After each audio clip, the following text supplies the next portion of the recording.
Hi everyone, welcome back to my YouTube channel. In this video I will be creating another folio set. I will not be decorating this too much on camera. I probably will go back and create a little bit more embellishment for it, but I will share the other folios as well in the end of this, so you can get a comparison in size and yeah, just see which one might fit your needs the best. In this set there is also these super pretty flowers, so just the flowers I think it's worth it. You can see here how cute they are. This folio set is, I believe, 3.5 by 5, so it's a little bit smaller than the folio that was released last month. And I love that they are coming out with different sizes because I think the smaller one actually are fitting my needs better than the larger one. I have an easier task, I think, decorating the smaller one than the larger one. That's quite ironic actually, because the other ones I have been decorating quite a lot, and this one I left quite plain. But yeah, you get an idea. I think it's just easier to work with smaller spaces. I love that in this one it comes with these larger sort of hinges, so you can fit more stuff into your folio. In last month's flip-flop folio it was quite narrow, but you can definitely mix and match these hinges if you like. And there is also this separate hinge that I will be using for this set called Card Making and Box Making Easy.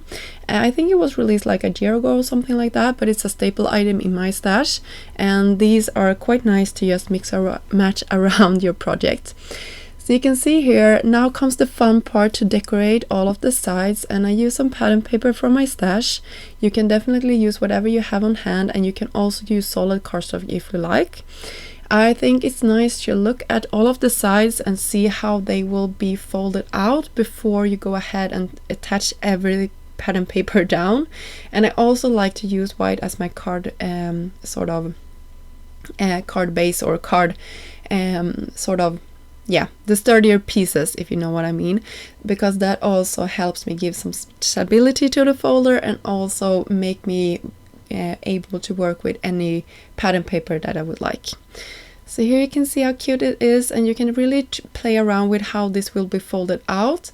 I always keep my quite simple because I'm liking it that way, and also easy for me when I am sort of mixing and matching my pattern papers.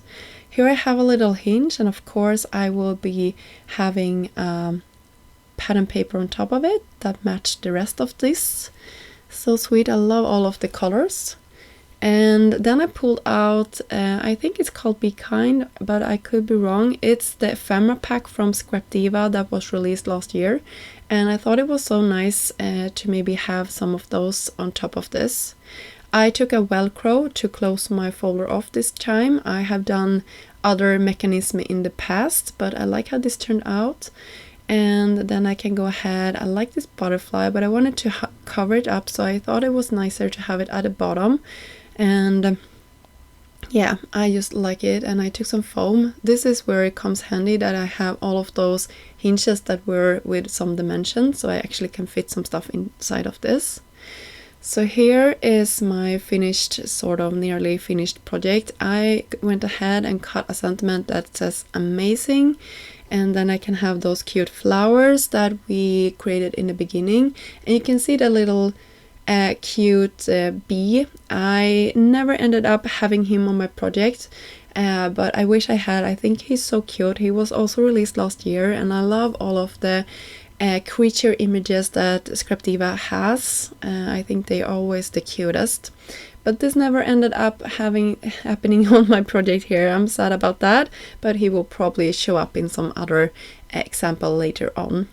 But you can see here is my folio. I took some ephemera and just tuck it into that little pocket. I could write something here, and you can definitely embellish this further. But you can see how cute this turned out, and I love how it just folds nicely together, and of course decorate the back of it if you like. So here is the rest of the folders that I have been creating in previous videos. I have links to all, I can have links to all of these videos if you like, but you can also check my YouTube out and you can see the links to those. So this was last month's folio. You can see it was a little bit smaller. This was released a year ago. It was the original one if you like. And it was called Folio Set, and it's 5 by 7 in size. And here is the add-on for that one, and it has these gingerbread edges, which I love. So cute. And yeah, that finish off my video for today. You got to see the other folios. This was the one released last month. It's the flip-flop folio, and I had this mechanism to close it off. Really sweet. And I did it this time with a flap down and that see-through little pocket. Yeah, I just love this. I think it turned out so cute. And I hope you enjoyed this video and got inspired to create with your folios. Check out your stash and see what you already have on hand, or go ahead and check out Scrap Diva's shop. She has a lot of these, and I think it's just fun to play around with all of the different sizes and mix and match the products that comes in this. And of course my little flower fell off when I did this. But yeah, that finished off my video. Thank you so much for stopping by. Links are in the description box, and until next time, have a great day. Bye!